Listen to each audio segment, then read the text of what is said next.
Tani, fakti që bëhen takime të organizuara nga qeveria me diasporën nuk është gjë e keqe, është gjë shumë e mirë. Fakti se edhe ky lloj takimi po fiton tipare të traditës, prapë është gjë e mirë. Megjithatë, fakti tjetër i cili i kundërvihet të gjithë këtij konteksti është se që në fillim, që në start, qoftë në këtë summit, po edhe në summitet e mëparshme që ka zhvilluar qeveria, së pari kanë qenë summite të njëanshme, të veshura me politikë dhe të veshura me politikën e të cilës i intereson qeverisë. Opozita nuk ka qenë fare përfshirë, jo vetëm që s'ka qenë përfshirë, po s'ka qenë fare lajmëruar, nuk ka qenë fare në agjendat e takimit traditor, pothuajse në asnjë aktivitet, nuk i është dhënë fare fjala, nuk i është dhënë fare komunikim me diasporën, ndërkohë që ne nuk kemi një diasporë socialiste. Kemi një diasporë e cila mund të jetë edhe socialiste, mund të jetë edhe demokrate, mund të jetë edhe ngjyrave tjera. Ka diasporë të angazhuar në partitë politike dhe të cilët kanë pasur edhe sukses. Ne kemi edhe deputet në Parlamentin Evropian nga partitë e tjera evropiane shqiptar, dhe të cilët mund të vinin dhe mund të artikulonin edhe në qoftë se bëhet fjalë për të diskutuar edhe politikisht. Edhe mund të ndërtonin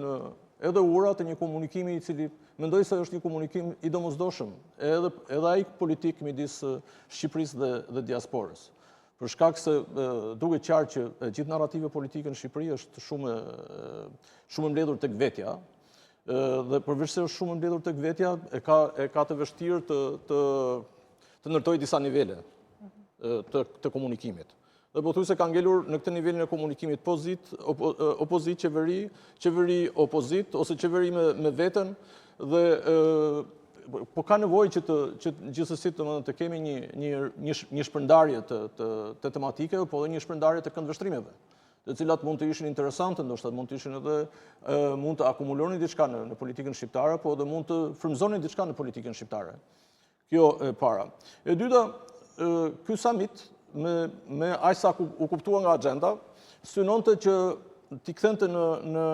t'i mobilizonte diasporën në një farë agitatorësh të sistemit qeverisës në Shqipëri. Pothuajse gjithë ditën e parë kishin panele të ngritura nga ministrat, të cilët referonin sukseset e qeverisë përpara diasporës, dhe kjo me qëllimin për të ngritur tek ata idenë se në Shqipëri gjërat po ecin bar, në Shqipëri gjërat janë shumë mirë dhe ju mund